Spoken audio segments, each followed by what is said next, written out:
Hello दोस्तों, कैसे हो। देखो, आज हम चर्चा करेंगे केमिस्ट्री। केमिस्ट्री क्या है, केमिस्ट्री में किसका अध्ययन किया जाता है, और केमिस्ट्री को पढ़ेंगे बिल्कुल बेसिक से, जीरो लेवल से। जिनको केमिस्ट्री में दिक्कत आती है, टफ लगती है ना, या कुछ चीज़ें समझ में नहीं आती है, उन सब के लिए बेनिफिशियल है, फायदेमंद है, बहुत ही यूजफुल है। आप इसको अच्छी तरह से ध्यान देके गौर से समझे, गौर से पढ़े, है ना। भले आप इंटेलिजेंट हो, आपको लग रहा है कि हाँ ठीक है आती है केमिस्ट्री, पर एक बार इसको गौर से समझना। जो इंटेलिजेंट है ना, इनको भी बहुत कुछ मिलेगा, बहुत ही यूजफुल है। तो मैं जीरो लेवल से, जिनको बिल्कुल नहीं आती है या टफ लगती है, तो वहां से शुरुआत करेंगे, है ना। तो देखो इसमें क्या पढ़ेंगे। पहली बात तो ये बता दूं कि ये वीडियो किसके काम की है ना। तो देखो, चाहे वो 11th में पढ़ रहा हो, जिसने 10th पास की है, और 11th में क्या जो सब्जेक्ट साइंस, मैथ या बायो जो भी, तो वो उनके केमिस्ट्री चलती है। चाहे वो एग्रीकल्चर वाला बच्चा हो, और जो 12th यानी कि 11th पास कर ली और 12th में आ गया, उनके लिए भी। क्यों? क्योंकि बेसिक तो बेसिक होता है। ये चीज़ें अच्छी तरह से समझ में आएंगी तो केमिस्ट्री अच्छी तरह से, एक तरह से आपके पकड़ आ जाएगी, और उसको आगे आप आराम से पढ़ सकते हो। चाहे वो बच्चा फिर नीट की तैयारी कर रहा हो, ठीक है ना, और या फिर जेई की तैयारी कर रहा हो, या कोई भी एग्जाम में साइंस आ रही है, तो उन सब के लिए, कॉम्पिटिटिव एग्जाम में बैठने वाले बच्चों के लिए बहुत ही यूजफुल है। तो उन सबको भी बताएं, उनके सबके पास में भेजें, तो ये उनके काम की है। और यहाँ तक कि कुछ शुरुआती 2-3 क्लास तो उनके लिए भी यूजफुल होगी जो 9th या 10th में है, क्योंकि आपको पता है ना 9th 10th में भी केमिस्ट्री के चैप्टर अलग ही हैं। तो अगर आप इनको अच्छी तरह से देखोगे, समझोगे, और उन छोटे भाइयों को भी भेजोगे, तो बहुत ज़्यादा यूजफुल होने वाली है। तो आप उनको भी भेज सकते हो। तो केमिस्ट्री क्या है? देखो, केमिस्ट्री है ना, साइंस की एक ब्रांच है, विज्ञान की ही एक ब्रांच है, और आगे जाके और भी इसके ब्रांचेज हो जाते हैं, कई शाखाएं हो जाती है। तो केमिस्ट्री एक विज्ञान की ही ब्रांच है, और इसके अंदर रसायनों का अध्ययन अर्थात पदार्थ का अध्ययन किया जाता है ना। अब बात आती है कि अध्ययन क्यों किया जाता है। तो क्यों तो यह है, आपको पता है कुछ चीजें होती है रिलेटेड, कि जैसे इसके अध्ययन को लेकर क्या क्या चीजें मिल सकती है हमें, इसके अध्ययन से क्या क्या प्राप्त हो सकता है, या फिर क्या हासिल कर सकते हैं, इसके अध्ययन से क्या फायदे हो सकते हैं, उन सब चीज़ों में। जैसे कि जितनी भी प्रकार की मेडिसिन है ना, मेडिसिन, और जैसे मान लो कलर, पेंट, जितने भी पेंट्स हैं, कलर हैं, है ना, और फ्यूल है, जो भी फ्यूल है, डीजल, केरोसिन, पेट्रोल, ठीक है ना, इन सब का अध्ययन भी इसके अंदर किया जाता है। तो जैसे फ्यूल आप जानते हो, ये समस्या होती जा रही है कि धीरे धीरे खत्म होता जा रहा है, जो भी ऊर्जा के सोर्स है खत्म हो जाएंगे, तो उनका भी इससे हल निकल सकता है अगर आप इसमें अध्ययन करते हो। आगे जाके आगे बहुत ही स्कोप है इसके अंदर, तो वो सारी चीजें, और जो फाइबर्स है ना, फाइबर्स जो भी रेसे है ना, प्राकृतिक रेशों के अलावा भी कृत्रिम रेसे जो मानव बना लेता है, जिनसे रस्सियां हैं, कपड़े हैं, है ना। आप देखते होंगे कि जैसे ऊनी कपड़े वैसे महंगे आते हैं, लेकिन ऊनी के जैसे दिखने वाले लगभग तो सस्ते से कपड़े, तो इस प्रकार से इनका काफी जगह यूज होता है, ठीक है। तो इन सब के अंदर यूज होगा, तो या इन वजह से इनके कारण क्या इसका अध्ययन किया जाता है, केमिस्ट्री का अध्ययन यहाँ पे किया जाता है। अब इसमें पढ़ते क्या है, बताया था मैंने, पदार्थ के बारे में पढ़ा जाता है। केमिस्ट्री में पदार्थ, कोई भी पदार्थ हो तो उसकी संरचना कैसे हुई है, उसका संगठन क्या है, इसकी संरचना तो क्या है, किससे मिलकर बना हुआ है, उसका संगठन क्या है, क्या क्या चीजें उसके अंदर है, और फिर उसका निर्माण कैसे कर सकते हैं, फॉर्मेशन क्या है, उसको कैसे बना सकते हैं, उस चीज को या उस पदार्थ को कैसे बना सकते हैं। जैसे अल्कोहल की बात करें, अल्कोहल भी एक पदार्थ है, तो अल्कोहल को कैसे बनाया गया, उसका स्ट्रक्चर क्या है ना, और इसका यूज क्या है, ये सारी चीजें, और इस अल्कोहल से क्या क्या काम में ले सकते हैं इसको, ठीक है ना। तो ये इस प्रकार से डीपली अध्ययन किया जाता है। कोई भी पदार्थ है, कोई भी चीज है, चाहे कोई रेसा हो, चाहे कोई फाइबर हो, चाहे कोई प्रोटीन हो, ठीक है ना, कार्बोहाइड्रेट्स हो, इन सब चीजों के लिए यानी कि उस पदार्थ का अध्ययन किया जाता है। और पदार्थ क्या चीज होती है आप जानते हो, हमारे चारों ओर जो भी चीजें आपको नजर आती है ना, वो सब पदार्थ है। कुछ भी, चाहे पेन हो, चाहे खुद आपकी बॉडी है, ये कपड़े हैं, घड़ी है, बोर्ड है ना, कुछ भी चीजें XYZ, यहाँ तक ये हवा, पानी, सब क्या है, पदार्थ। अच्छा, पदार्थ होता क्या है, वे सब चीजें जिनके अंदर भार हो, और जो जगह घेरती हो, वो सब पदार्थ कहलाते हैं। तो कोई भी तो पदार्थों का अध्ययन किया जाता है कहने का मतलब, ठीक है ना। चाहे वो फ्यूल का यानी कि डीजल पेट्रोल क्या है, किससे बने हैं, है ना, और ये क्या काम आते हैं, इन सब चीज़ों का। कोयला क्या है, कैसे बना, क्या इसके यूज है ना, वो सब यानी कि पदार्थों का अध्ययन किया जाता है इसके अंदर, ठीक है। तो ये इसके अंदर पढ़ेंगे, मतलब क्या पढ़ते हैं। तो बात करें पदार्थ की, कि जो पदार्थ है इसको इंग्लिश में मैटर भी बोलते हैं, ठीक है ना, मैटर, MATTER। तो ये जो मैटर है, पदार्थ है, मैंने बता दिया क्या होता है। दुनिया में कोई भी चीज जिनमें दो गुण होने चाहिए, स्थान गिरनी चाहिए वो, और उसमें कोई भार होना चाहिए यानी कि द्रव्यमान होना चाहिए, बस वो सब पदार्थ है। जैसे कि आपके विचार, आपका क्रोध जो दिखता नहीं है, आपके विचार, क्या सोचा, कुछ भी जो सोच रहे हो, ये चीजें है ना, ये चीजें पदार्थ नहीं है। या लाइट, प्रकाश, ये भी पदार्थ नहीं है। बाकी और सब चीजें क्या है, पदार्थ है। तो ये जो पदार्थ है ना, ये भी इसको दो भागों में बांट दिया गया है, शुद्ध और अशुद्ध, ठीक है ना, शुद्ध और अशुद्ध। जो शुद्ध जो है इसको प्योर, और इसको मिक्सर कह देंगे, मिक्सर यानी कि मिश्रण भी कह दो, लगभग अशुद्ध भी मान लो, लेकिन अशुद्ध का मतलब कोई वैसे नहीं, मतलब मिक्स है ये। और ये क्या है, ये बिल्कुल शुद्ध है, इसमें और कोई चीज मिक्स नहीं है, बस ये फर्क है ना। तो इसको भी फिर दो भागों में बांटा, शुद्ध को भी। शुद्ध में भी एक तो तत्व होता है, एक क्या होता है, यौगिक होता है। आपने नाम सुना होगा तत्व, जो एलिमेंट्स है ना जितने भी, वो भी शुद्ध है, और जितने भी कंपाउंड है, देखो यौगिक कहो या कंपाउंड कहो, ठीक है, तत्व कहो या एलिमेंट कहो, ठीक है ना, दोनों में वर्ड लिख रहा हूं ताकि इंग्लिश मीडियम वालों को भी समझ में आ जाएगा, शुद्ध या प्योर। तो ये दो भागों में बांट दिया। इसका मतलब क्या हुआ, ये शुद्ध है। शुद्ध मतलब इनमें कोई और चीज मिक्स नहीं है, अपने आप में यही है, मतलब, ठीक है ना। जैसे H2, जल की बात करें तो H2O, तो ये जल ही है, इसमें और कुछ नहीं है, तो ये यौगिक है। और दो चीजों को मिक्स कर दिया है तो फिर वो मिक्सचर है, ठीक है ना। जैसे कॉपर को, है ना, और जिंक, इन दोनों को मिला दिया, है ना, मिला दिया मतलब पिघला कर मिला दिया केवल, तो ये क्या बन गया, मिक्सचर, ठीक है ना, ये मिश्रण बन गया। जबकि ये क्या है, प्योर है, शुद्ध है, वही है, और कुछ कोई चीज मिक्स नहीं है। ये चीज आपको ध्यान रखनी है, ठीक है।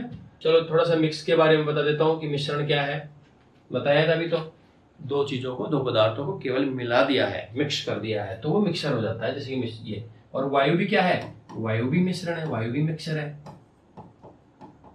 कैसे, वायु के अंदर बहुत सारी गैसें मिली हुई है, कोई भी चीज, कोई भी धुआं, किसी भी, जैसे कागज को भी जलाते हो वो भी इसमें जाके मिल जाता है, तो क्या है, वायु, मिक्सर।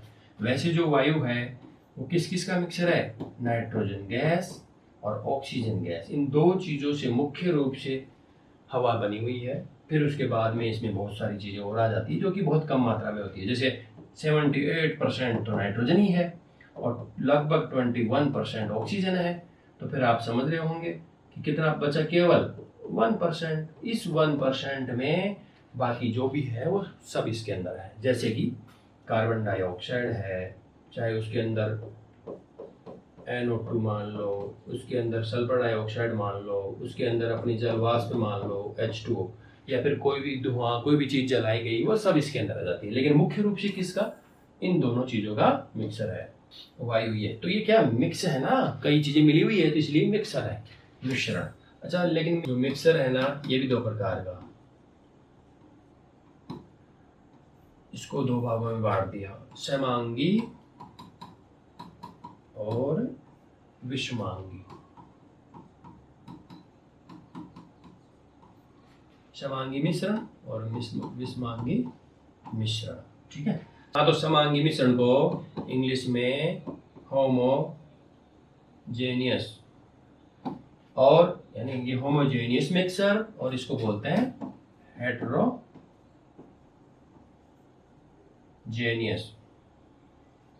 Homogeneous mixture.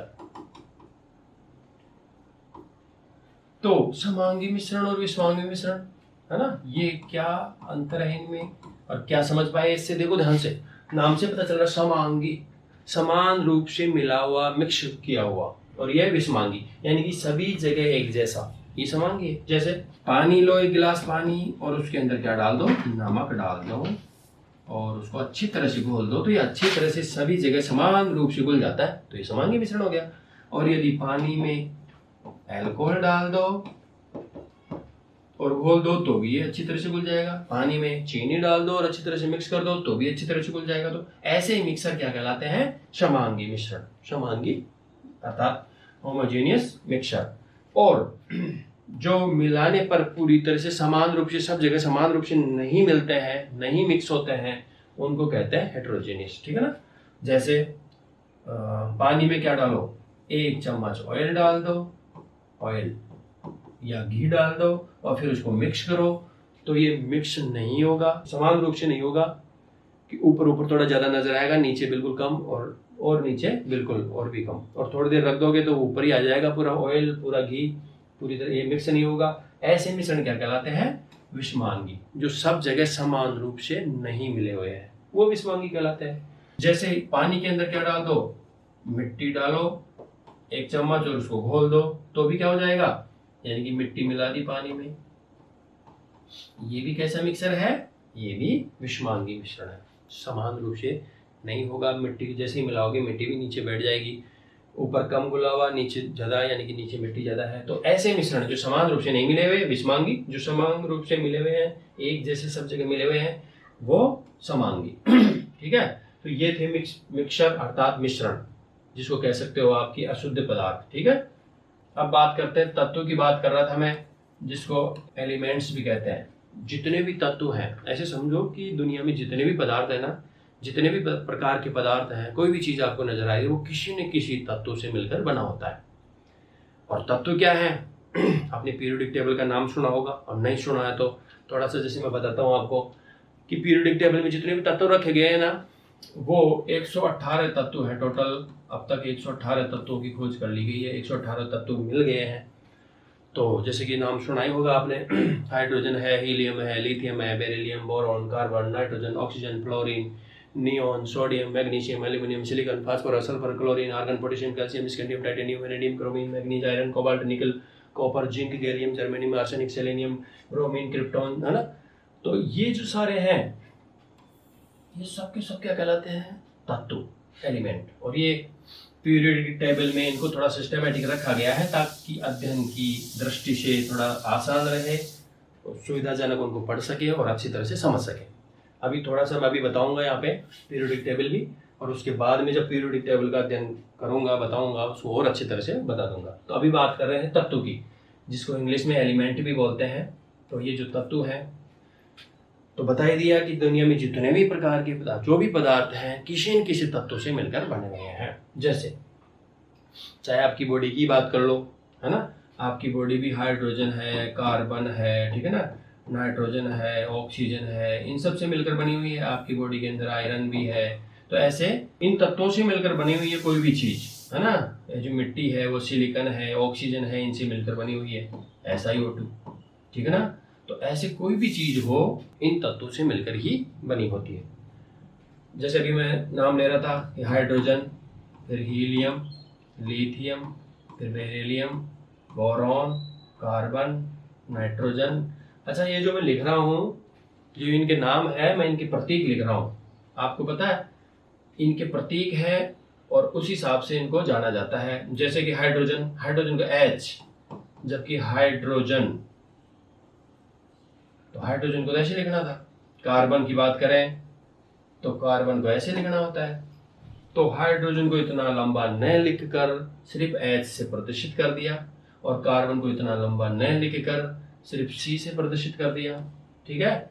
और नाइट्रोजन को ऐसे ही नाइट्रोजन, तो नाइट्रोजन को भी इतना लंबा न लिखे N से ही प्रदर्शित कर दिया। तो ये क्या तरीका है, देखो रसायन की एक भाषा होती है, उसके हिसाब से इनको लिखा जाता है।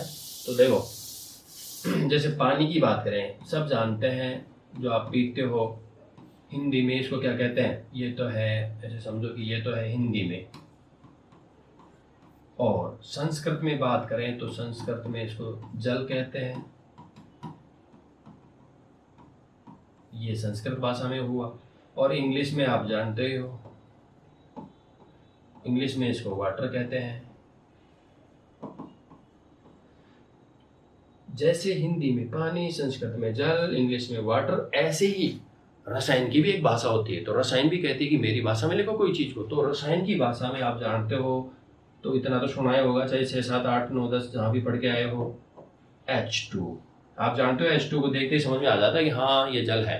तो ये कौन सी भाषा में है? ये रसायन की भाषा में है, ठीक है ना, केमिस्ट्री की भाषा में है। तो ये हुई रसायन की भाषा। तो इनकी भाषा अलग ही है। इस भाषा के अंदर आप पहचान जाओगे, H2 मतलब जल, C मतलब कार्बन, N मतलब नाइट्रोजन, O मतलब या O2 मतलब ऑक्सीजन।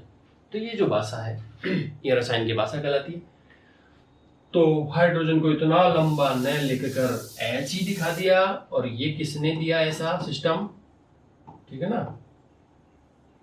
ये जो लिखने का तरीका दिया है, ये दिया है बर्जीलियस ने।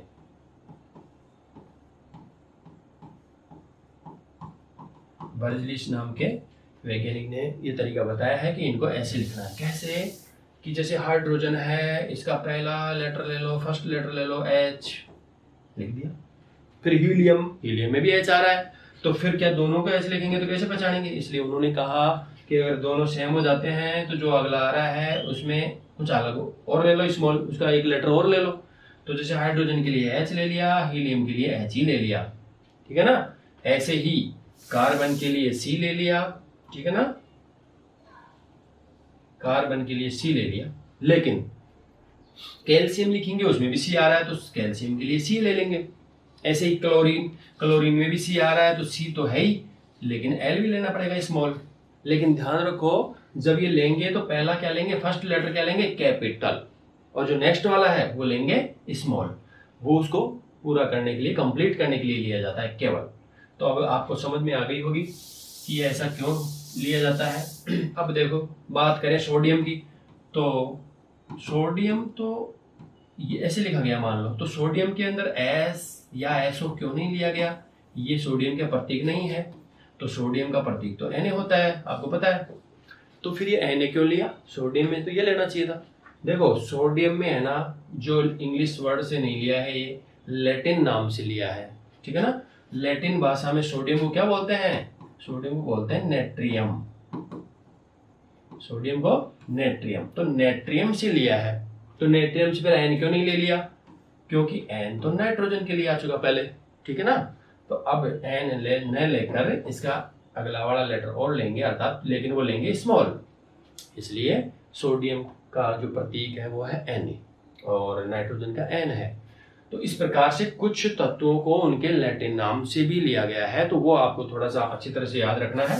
जैसे पोटेशियम, अब नाम पोटेशियम है, तो पोटेशियम के अंदर तो ऐसे होना चाहिए, ठीक है ना, तो P या PO आना चाहिए। लेकिन आपको पता है पोटेशियम के लिए क्या ले रखा है? K, क्योंकि ये भी लैटिन नाम से लिया गया है। कैलियम, कैलियम से लिया गया है। तो कुछ तत्व लैटिन नाम से, बाकी जो इंग्लिश नाम है ना वहां से लिए गए हैं। तो अब आप समझ गए होंगे। जो भी आप नाम सुनते हो, जैसे कि Fe है, Fe, तो Fe भी लैटिन से लिया गया है। जबकि Fe यानी क्या होता है? आयरन।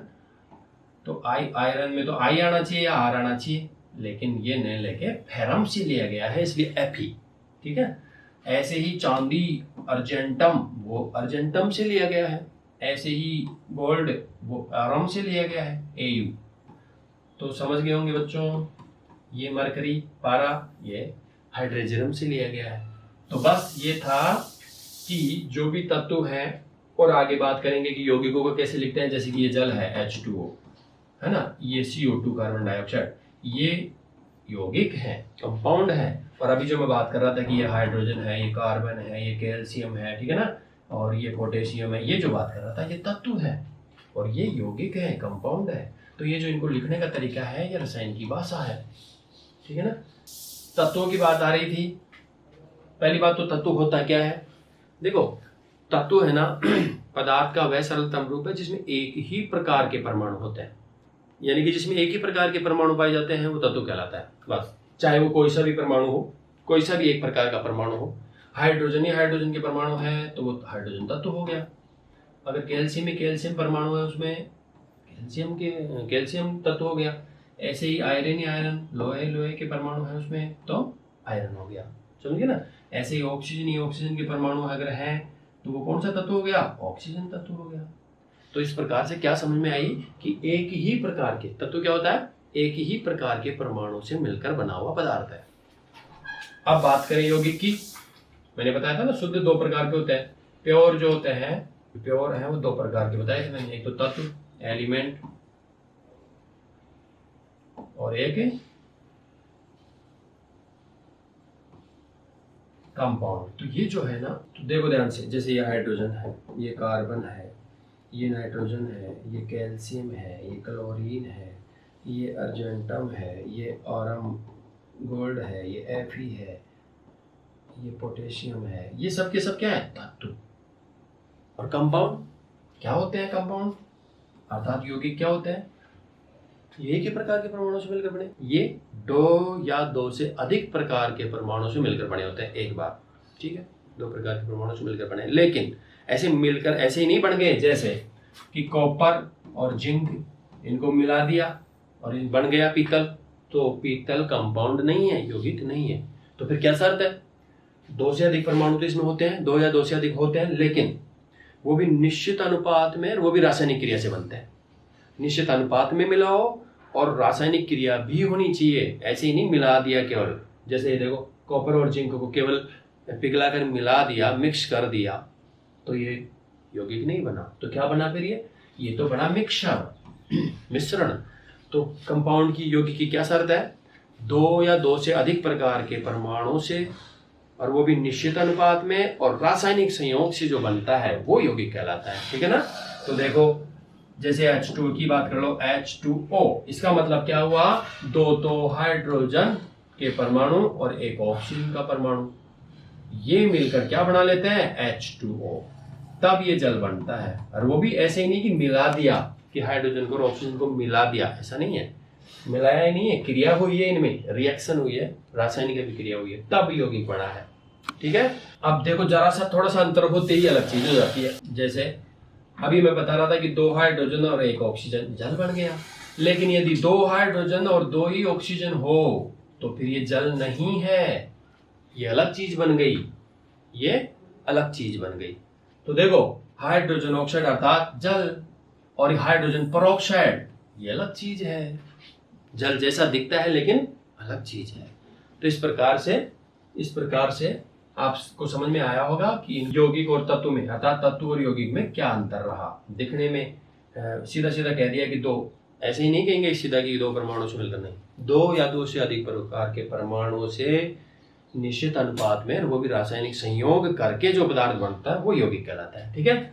तो ठीक है बच्चों, तो देखो ये है जल, ये है कार्बन डाइऑक्साइड, और ये है कोई, जैसे मान लो ये नमक है NaCl, तो ये सब क्या है, कंपाउंड, और ये है Ca और CO3। जैसे ये आप कैल्शियम कार्बोनेट, ये है संगमरमर मार्बल का सूत्र, तो ये सब क्या है, यौगिक है। ऐसे ही कोई दूसरा और ले लो, जैसे कि मान लो यहाँ लिख देता हूँ C6H12O6, ये क्या है, ये भी एक यौगिक है, अर्थात ये भी यौगिक है। इस अनुपात में किस का, कार्बन, हाइड्रोजन और ऑक्सीजन के इस अनुपात में परमाणु मिलते हैं, क्रिया करते हैं, तब ये बनता है, तो ये यौगिक है। तो अब समझ में आ गई होगी कि तत्व क्या है, यौगिक क्या है, और इन दोनों में भी फर्क क्या है। और वो भी देखो लिखने का भी एक थोड़ा सा फर्क बताता हूँ आपको, और इंटरेस्टिंग लगेगा। देखो ध्यान से, इसको बोलेंगे ये क्या है, CO, ये क्या है, CO, दोनों को CO बोल रहे हैं, लेकिन ये तत्व है, ये यौगिक है। कैसे पहचानोगे, मैंने बताया था, पहला जो लेटर होता है वो तत्व को दर्शाता है, अगला वाला उसको पूरा करता है। तो C मतलब कोई तत्व को बता रहा है, भले आप उसका नाम ही नहीं जानते हो, और O स्मॉल है, इसका मतलब इसको ही पूरा कर रहा है, और जो कि एक तत्व है। तो ये है कोबाल्ट, क्या है, कोबाल्ट। और ये क्या है, CV कैपिटल, OB कैपिटल, तो इसका मतलब दोनों ही कैपिटल है, तो इसका मतलब इसमें दो तत्व हैं, कौन कौन, कार्बन और ऑक्सीजन। तो बताया था अभी कि दो तत्वों से जो मिलकर बना होता है वो तो यौगिक होता है। तो ये एक यौगिक है, ये एक कंपाउंड है, ठीक है ना। और देखो बोलने में इनको ऐसे बोलेंगे CO, लेकिन दोनों में फर्क है, ये CO एक तत्व है और ये CO एक कंपाउंड है, यौगिक है, ठीक है बच्चों। तो तत्वों की पहचान कैसे करोगे, पहला अक्षर देख लो, अगला अगर स्मॉल ही है तो वो एक धातु ही है, और दोनों अगर कैपिटल है, किसी भी जो भी सूत्र है उसके अंदर दो कम से कम कैपिटल है, इसका मतलब वो यौगिक है। ठीक है, तो बच्चों आज के लिए इतना ही। नेक्स्ट क्लास में मैं बताऊंगा कि तत्वों के भी टाइप्स होते हैं, जैसे कि धातु है, उपधातु है, उनके बारे में चर्चा करेंगे, और पीरियोडिक टेबल में ये कैसे रखे हुए हैं, क्यों रखे हुए हैं, है ना, और उनसे आपको परिचय करवाऊंगा। तो नेक्स्ट क्लास, बेसिक की क्लास आपकी नेक्स्ट क्लास आने वाली है। अगर ये आपको वीडियो पसंद आया ना तो इसको शेयर भी करें, और जो नए आए हैं चैनल को सब्सक्राइब करें। ठीक है ना, आप ज़्यादा से ज़्यादा इसको शेयर करोगे, लाइक करोगे इसको, तो नेक्स्ट वीडियो में जल्दी ही तुरंत लेके आऊँगा। ठीक है, तब तक के लिए थैंक यू।